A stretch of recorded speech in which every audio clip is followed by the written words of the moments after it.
Some of you might look at the title of this video and think, wait, there's 4 seasons of Better Call Saul, not 3. Well, there's only 3 on Netflix, so I haven't been able to watch season 4. So I'm reviewing the first 3. I don't know why I felt the need to explain that, but here we are.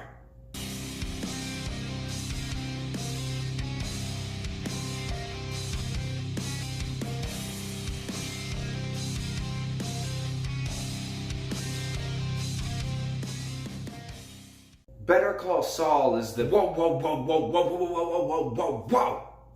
Do you just get enjoyment out of interrupting me every chance you get? I just want to know why it is that you're reviewing Better Call Saul before you ever even review Breaking Bad. Well, I'm going to review Breaking Bad right before El Camino, the Breaking Bad movie, comes out. So you're prepping for a review on a movie that you made a whole Let's Talk segment about how you thought that it was a horrible idea for the movie to even exist. Okay, I'll tell you what. I did make that video about how I thought a Breaking Bad movie was a terrible idea. But if this movie can prove me wrong, then I will just delete that entire video. Okay? Sound fair? Cool. Can I get back to the video now? Yeah, sure, I don't care. Anyway, as I was going to explain before I was so rudely interrupted, Better Call Saul is a sort of Breaking Bad prequel spin-off series that follows the lawyer Jimmy McGill, who would later become Saul Goodman.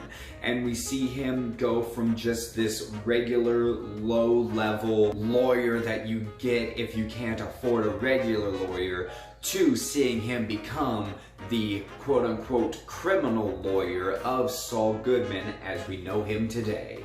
And I actually put off watching this show for a long time before I finally just gave in and watched it and then binged through everything I could, which is actually the exact same thing that I did with Breaking Bad. And as wild as it may sound, this show is damn near just as good as Breaking Bad. Yeah, I know. I said it. I will. If you're wondering, just like I was, about how they could make like a serious drama series about the comedy relief character from Breaking Bad, then don't worry, because they were really able to do it, and I feel like it's all because Vince Gilligan is actually a mastermind. Bob Odenkirk, who plays Jimmy McGill / Saul Goodman, does such a phenomenal job. Like, he is a very fast-talking, wisecracking smartass who can basically talk himself out of any situation. It shows that he comes from a background of being a con artist, which is why he's able to talk and think so quick on his feet and just say things that just leaves people standing there like, what?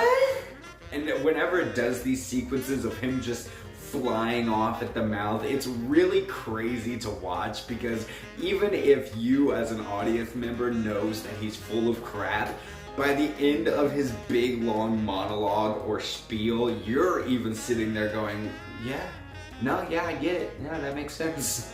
And then his brother Chuck, he is a whole. His brother Chuck is this big time lawyer, like big money lawyer, and he started his own firm that like got super huge, and he's like, I don't know how to describe Chuck without just getting into spoilers, because I hate this character so much. Like, I hate him, but I understand him, and I sympathize with him, and I feel bad for him, but like, he just brings out so many different emotions in me that it's a really well-written character. Like, the writing and the dialogue and the characterization of Chuck is fantastic. But like, halfway through season 3, I looked at my brother and I was like, you know, I've never been the kind to want to start a hashtag, but can we start like hashtag fuck Chuck? Because seriously, one of the things that makes Chuck so interesting is the fact that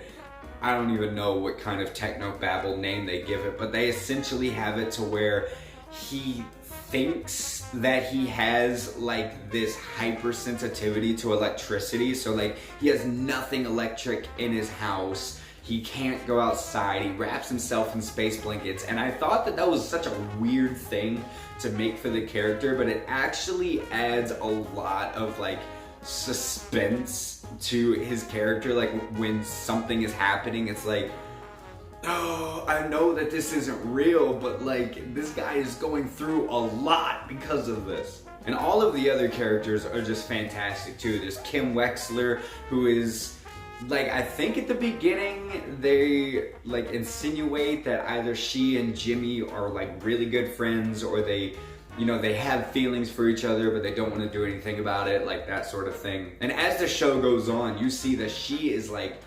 super hardcore dedicated to being like the best and by the books lawyer that she could possibly be, which kind of clashes with what we know Jimmy will later do as Saul Goodman.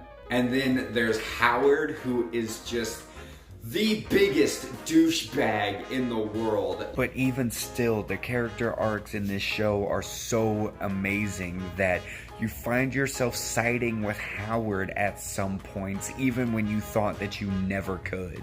And of course, the other fantastic performance in the show is Johnathan Banks as Mike Ehrmantraut. You finally see how he and Jimmy / Saul, I'm just gonna call him Jimmy because that's what he goes by in this show, how he and Jimmy like meet and how they team up and how they start to work together.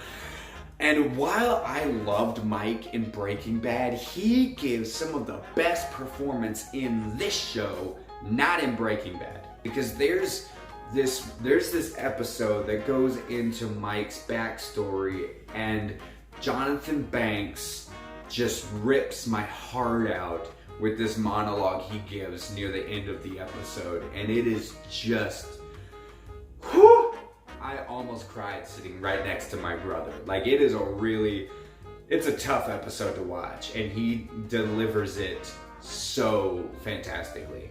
But the entire cast is fantastic, and even after watching Breaking Bad several times and watching through all of this, the cinematography that is put on display in this show, I don't know if it's just like masterful cinematography or if Albuquerque is just that freaking beautiful, because there are some shots in this that like just blows my mind, and I'm like, I don't even know how you can get something that looks that great. How is it possible to get something that looks that great? Another thing that's really cool about the show is that there are like people from Breaking Bad show up in it. I'm not gonna tell you who, obviously. Like, I mean, yeah, like Jimmy and Mike and all of them, of course, but then like other characters are there too, and they're able to write it in there very fluidly to where it makes sense, and they use new characters to tie these characters we already know into the story, such as Nacho. And he, like, when he first came on, I kind of hated him, but he's one of those that as the show goes on, you really, really root for him, even though you know that what he ultimately wants to do isn't gonna work, because this is a prequel series. And that is one thing I will say is kind of a downfall of the show, is that while it is able to give us very good suspenseful moments and dramatic moments, you know by the end of it that it doesn't matter, because this is a prequel series. You already know what's going to be down the road, because that's when Breaking Bad is. Another thing is that Better Call Saul is a lot slower than Breaking Bad is, because even I, as a huge Breaking Bad fan, will admit that especially the first season of Breaking Bad is slow. Like, I just finally got my girlfriend to watch the first season, and I even told her, I was like, it picks up after this. But Better Call Saul is at times even slower than that first season of Breaking Bad, because Breaking Bad, you know, you've got like this excitement, you've got like Tuco in there, and you've got Gus later on down the road, and you've got like gunfights, and you've got these wild like meth cooks, and you just have all this stuff going on. But in Better Call Saul, it's like lawyers doing litigations and arguments in courtrooms. It's very much more a character-based drama than Breaking Bad. Breaking Bad is very story-centric.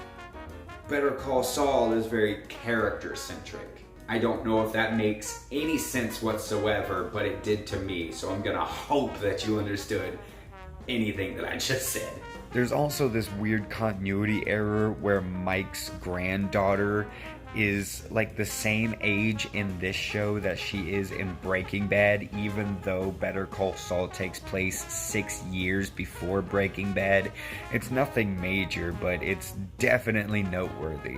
But even with those things going against it, everything else piled on top of it, from the writing, the directing, the performances, the cinematography, all of it just makes Better Call Saul a very well-made and well-put-together character drama. And so I am going to say that when it comes to Better Call Saul seasons 1 through 3, you should definitely binge it. Again, only if you are okay with it being slow. If you can't handle slow dramas, then this is not going to be for you whatsoever.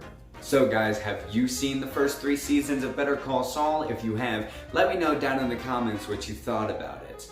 Also, if you know how to watch season 4 of Better Call Saul right now, then let me know, because I feel like I have to see it before El Camino comes out, even though I know I don't actually have to, but like, let's be real, I have to. Because I mean, technically, like, at certain points during the seasons, it shows us what's happening in his, like, the current day, like, after the events of Breaking Bad. They're like little black and white sequences, but they don't really tell us anything.